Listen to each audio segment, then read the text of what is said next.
Vamos con el grupo 2. Sí, buenos días, maestra. Somos el grupo 2. Déjeme ir mostrando la pantalla.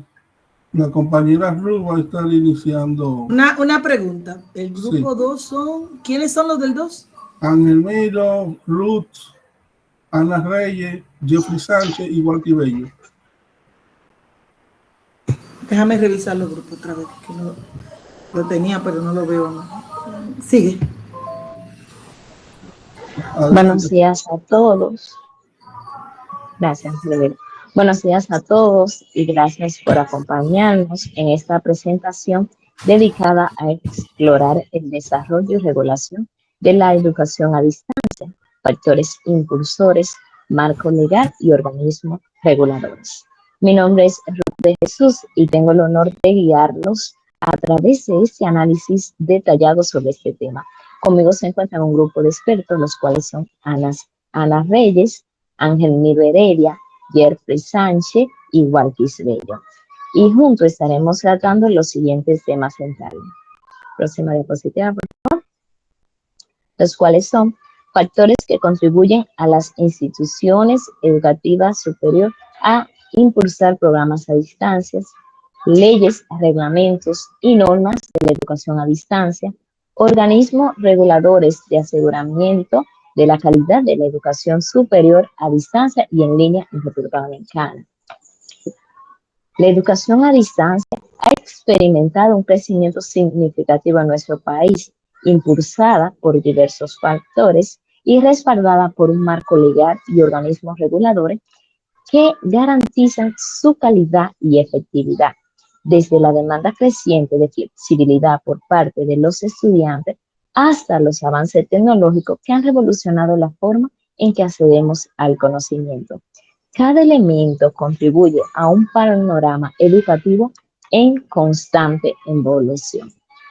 Sin más preámbulo, comencemos nuestro viaje explorando los factores que han impulsado a las instituciones de educación superior a adoptar y promover programas a distancia.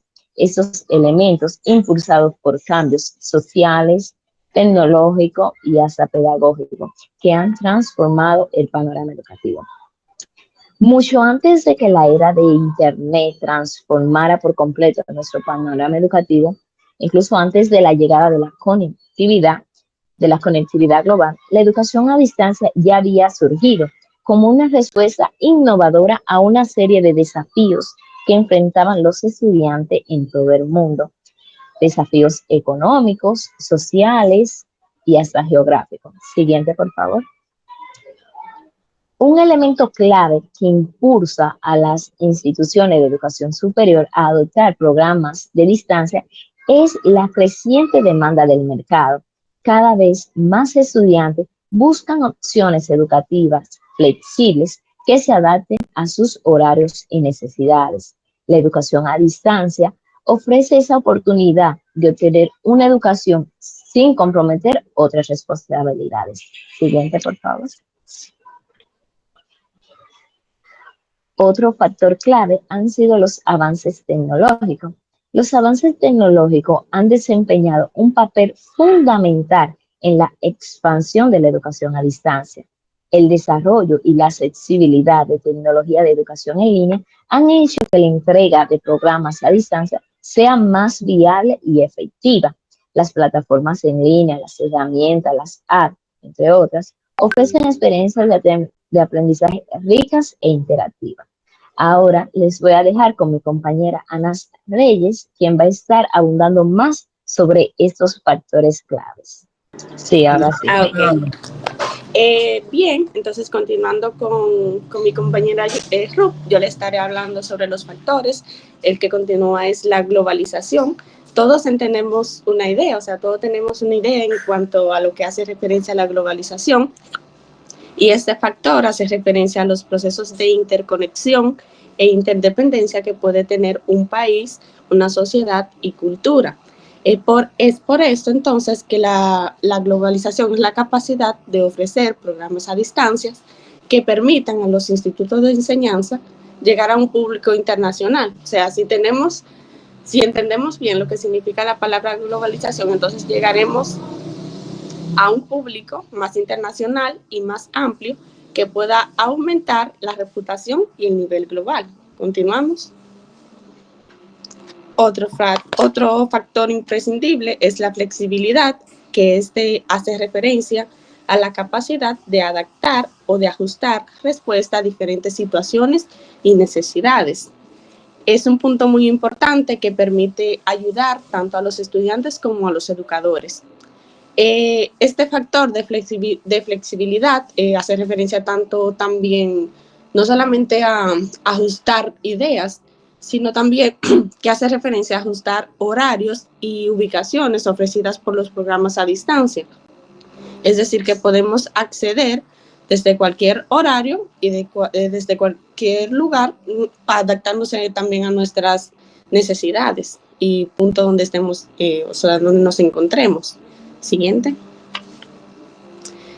Por otra parte, también tenemos la innovación educativa, que hace referencia a la capacidad de introducir nuevos enfoques, métodos y prácticas a los ámbitos educativos, con el objetivo de mejorar así entonces nuestra enseñanza. Hace referencia a la innovación educativa, hace referencia a pensar de manera creativa y a introducir nuevas ideas y nuevos pensamientos. La implementación de programas a distancia puede impulsar la innovación en la enseñanza y el aprendizaje, ya que los institutos de enseñanza buscan nuevas formas de complementar a los estudiantes y a mejorar los resultados educativos. Siguiente. Por otra parte, tenemos acceso a grupos subrepresentados, que hace referencia a aquellos grupos que desde hace tiempo, o sea, no solamente ahora en la actualidad, han estado marginados. Y es por esto que este grupo o este factor permite que estos se incluyan y puedan, o sea, desarrollar sus ideas y pensamientos sin ningún problema. Los programas a distancia pueden ayudar a los institutos de enseñanza a llegar a estos grupos demográficos representados en la educación superior, como personas con discapacidad o aquellas que viven en áreas rurales o remotas. Es decir, que permite incluir a todo tipo de personas sin ningún problema. Siguiente.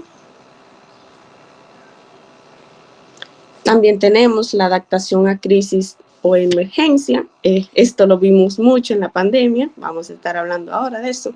Dice que se refiere a los sistemas educativos que deben, o sea, docentes, estudiantes, deben de ajustarse y responder de manera efectiva y práctica ante cualquier situación de emergencia que se le presente, ya sea un desastre natural, un conflicto de mano armada, problemas sanitarios, entre otros.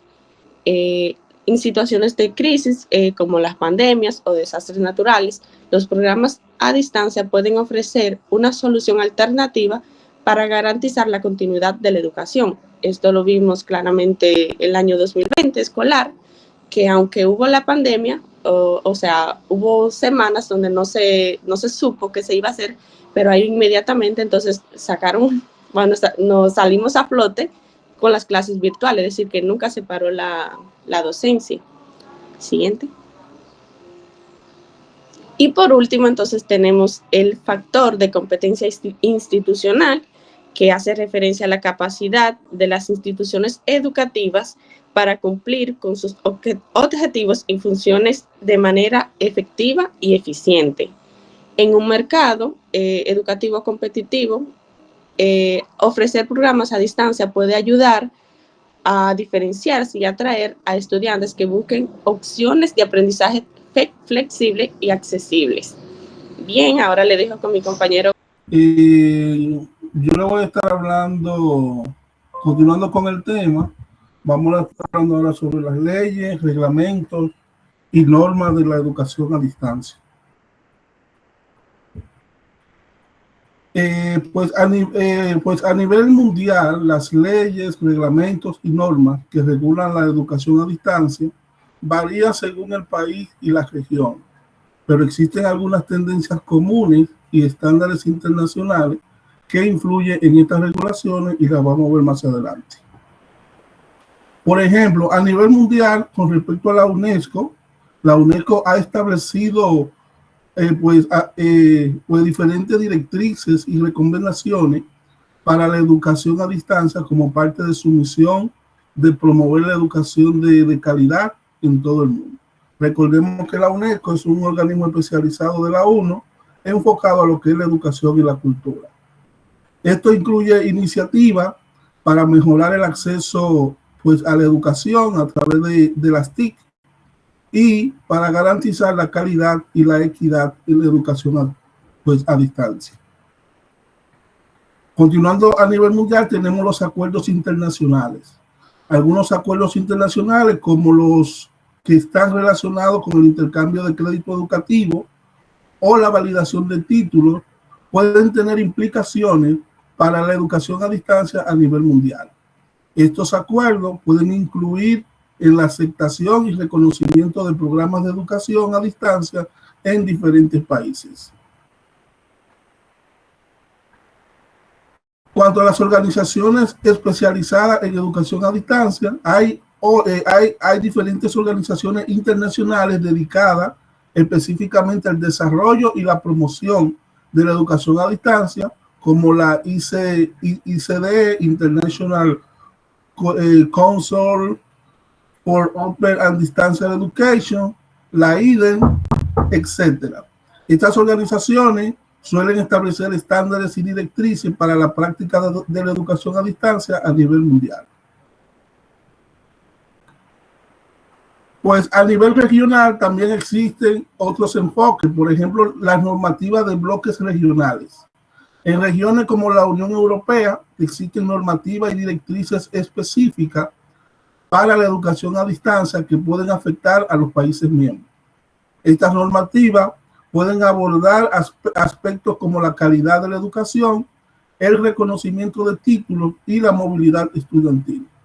Hoy en día, por ejemplo, la República Dominicana goza de este proceso de becas internacionales producto de estos acuerdos internacionales.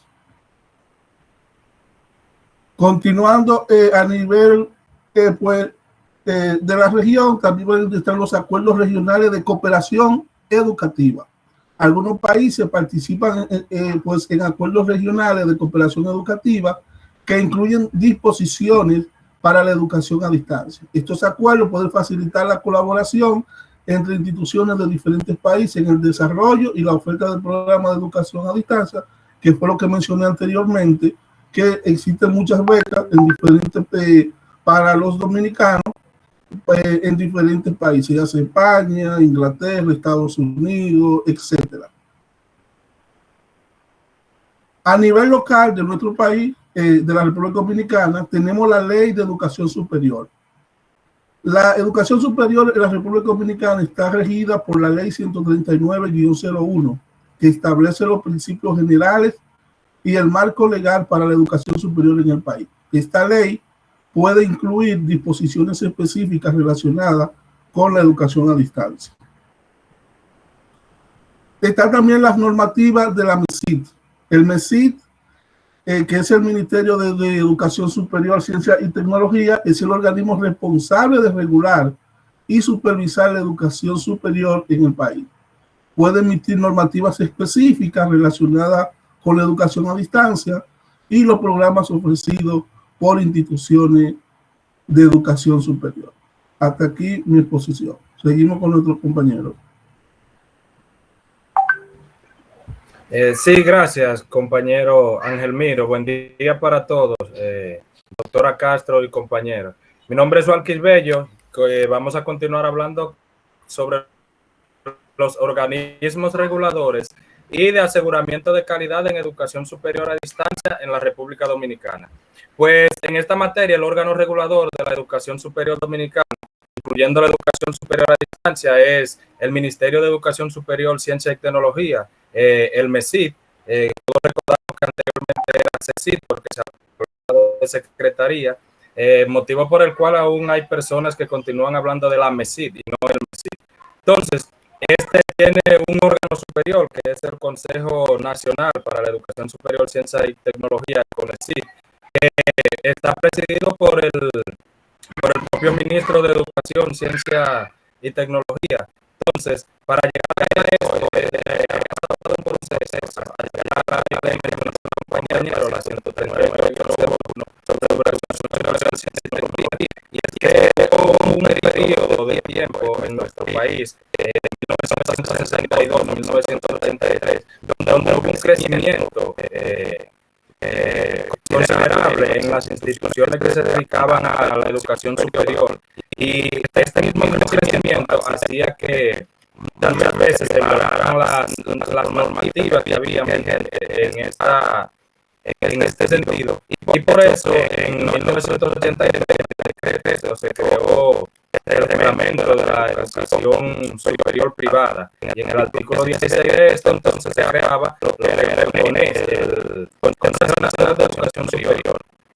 Entonces, este pasó por un proceso durante un año donde se iban haciendo modificaciones y mediante decreto se iban introduciendo más elementos pues, que le daban más seguridad jurídica a lo que era la educación superior. Hasta que en el 2001 se crea esta ley, la 139.01, sobre la educación superior a distancia, y en el artículo 36 de esto entonces pues, se crea lo que es el CONECYT, el Consejo Nacional de Educación Superior, Ciencia y Tecnología, que es quien crea las políticas y le da seguimiento a que se cumpla todos los referidos de la educación superior en el país. Entonces, dentro de este hay unos suborganismos, la Subdirección de Educación Superior y la Subdirección de Educación de Ciencia y Tecnología. Entonces, a partir del 2014, desde el Ministerio se crea una dirección, que es la Dirección de Educación Superior a Distancia, que es la que tiene la prerrogativa de darle seguimiento a que se cumpla con las normativas establecidas las instituciones que se encargan de docencia a distancia, o sea, instituciones ya de nivel superior. Ha pasado por un proceso de reestructuración desde aquel entonces, y por lo general está dirigido por una persona que tiene capacidad, o sea, tiene maestría, doctorado, lo que tiene que ver con educación superior a distancia, para poder dar fiel seguimiento a que se cumpla con las normativas que rigen este tipo de educación a distancia en nuestro país. Entonces, esos son los organismos que se encargan de regular y velar por la calidad de la educación superior a distancia en nuestro país. Lo voy a dejar con nuestro compañero Jeffrey Sánchez, que va a continuar dándonos algunas puntualizaciones y conclusiones sobre los temas tratados. Muchas gracias.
participantes de este equipo.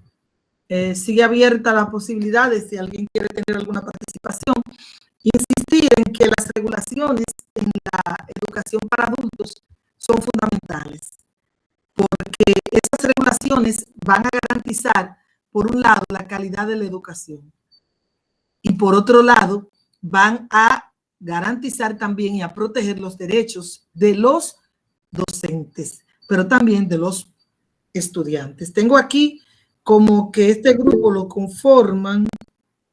Voy a chequear mi lista para que haya coincidencia. Sí, le doy la palabra ahora. Déjame primero confirmar esto.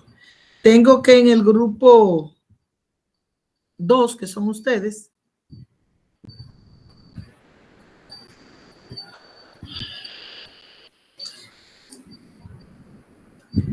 están Ana Lisbeth Reyes, Ángel Miro Heredia, Jeffrey Sánchez, Ruester de Jesús y Walkis Bello.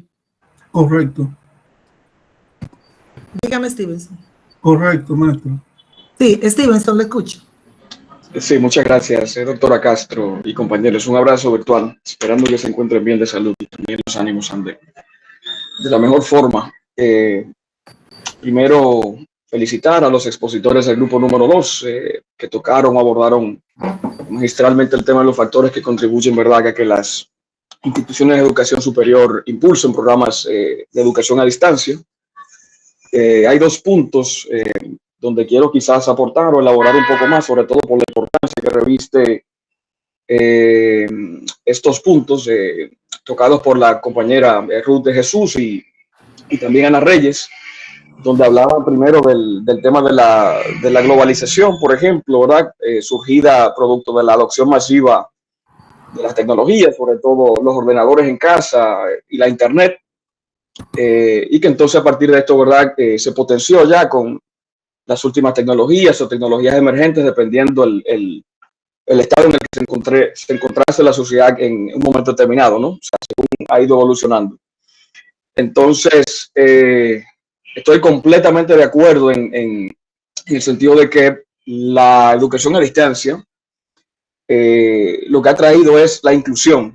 Hay un punto que tocaba Ana Reyes relacionado con normalmente la exclusión que había con algunos subgrupos, sobre todo para los cabezas de familia, ¿verdad? Que ejerciendo oficios normales no tenían la oportunidad de ellos formarse a nivel superior, sin embargo sí formaban a sus familiares, su esposa, sus hijos. Tengo un caso obviamente como ejemplo cercano, digamos mi amado suegro, que sería el papá de mi esposa. Él obviamente le garantizó a toda su familia su formación superior, sin embargo él no había tenido la oportunidad, producto de que lo que terminaba afirmando era, bueno, es que no tengo el tiempo, o sea, no puedo asistir a un aula física, porque entonces no podría sostener la familia, ¿no? O sea, que definitivamente hay un tema de democratización de la educación. Entonces ayuda a las personas, obviamente, a romper una de las enfermedades más graves que puede tener el ser humano, que es la ignorancia. Lo que quiero decir con esto es que claramente no somos, o sea, no es que no somos ignorantes, pero entonces cuando vemos ya las cosas con el prisma del método científico y podemos ser críticos, pues definitivamente podemos cuestionar y hacer un ejercicio definitivamente mucho más productivo de cara hacia la sociedad, ya con profesiones, especialidades, etcétera, ¿verdad? Y aportar nuestro granito de arena. Y ese es un ejemplo vivo de cómo la educación a distancia ayuda, en definitiva, a que las personas puedan lograr superarse. O sea, que facilite el acceso a la educación para muchas personas que de otro modo se verían excluidas. Entonces, hay un punto también porque hay que verlo de forma crítica, la parte también negativa, que es que tampoco es una solución, digamos, universal, ¿verdad? Para todas las personas, sobre todo porque hay algunas restricciones relacionadas, ¿verdad?, con las habilidades digitales que hay que tener previamente, las mismas dificultades técnicas o la falta de acceso, ¿verdad?, a recursos tecnológicos adecuados, que sabemos que hay un tema de brecha digital, la parte de hardware, software, conectividad, en fin. y que hay otro desafío también, el relacionados con la autodisciplina, con la motivación y la misma gestión eficaz del tiempo, que por eso es que el docente debe tener también unas competencias muy específicas relacionadas con esta parte de las habilidades blandas, la motivación, el garantizar que las personas, incluso instruirles de cómo debería distribuir su tiempo, para obviamente tener el niveles de efectividad y de calidad similares o en consonancia con la educación tradicional, ¿sí? Entonces, primero por esa parte, y luego entonces estaría el hecho, por ejemplo, de que también tocaron la parte de alcanzar un público más amplio y diverso. Y entonces eso definitivamente ayuda, porque esta maestría es un vivo ejemplo de esto. O sea, Edwin Bobadilla está en Boston, está en Massachusetts. Hay personas acá de todos los lugares del país, del este, de la región sur, de la región norte, etcétera. Y yo soy de la región oeste, por ejemplo, estoy cerca de la zona fronteriza. Y estamos recibiendo, gracias al buen diseño instruccional, a la forma en la que han pensado las personas, ¿verdad?, que han estado lidiando con el diseño de estos programas y el rediseño del que ha hablado la maestra también, que ha ocurrido para casi todos los programas de tercer y cuarto nivel, no solamente a nivel nacional, sino en el mundo, producto de lo que vivimos durante la pandemia. Y definitivamente, cuando usted lo compara con la calidad de lo que recibía en el aula a través de la educación tradicional, cuando se han utilizado estos modelos pedagógicos como el conectivismo, el socioconstructivismo, nos damos cuenta que es difícil, en definitiva, volver al aula física con todas estas facilidades, la flexibilidad, el poder conciliar mis actividades, sobre todo los roles en los que estamos fluctuando en el diario vivir y en el afán en el que se vive, ¿verdad? Los temas familiares, yo que tengo 2 hijos, entonces tengo que fungir de padre, ¿verdad? En algún momento del día, todos los días. Igualmente entonces está la parte de también fungir de hijo, que tengo mis queridos viejos, la parte laboral, que ahora mismo de hecho estoy en la oficina. Sin embargo, estoy prestando la mayor atención posible porque probablemente debo sacarle provecho a este ciclo formativo posgrado. Y bueno, la ley, el código laboral no me lo prohíbe, me tienen que dar el permiso, ¿verdad? Entonces, el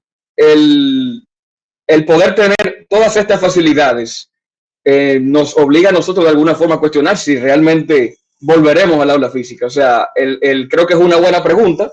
No estoy diciendo que debamos necesariamente sustituir el modelo tradicional. Sin embargo, hay otras técnicas, metodologías, como el e-learning, el blended learning, ¿verdad? Hemos visto ya durante la maestría también el tema del aula invertida, o flip classroom, como se le llama en inglés. Y bueno, estos temas que se están tocando de muchísimo interés y vamos a esperar que se sigan desarrollando de la mejor forma. Así que muchas felicidades y bueno, gracias por la oportunidad. Bueno, gracias a ti.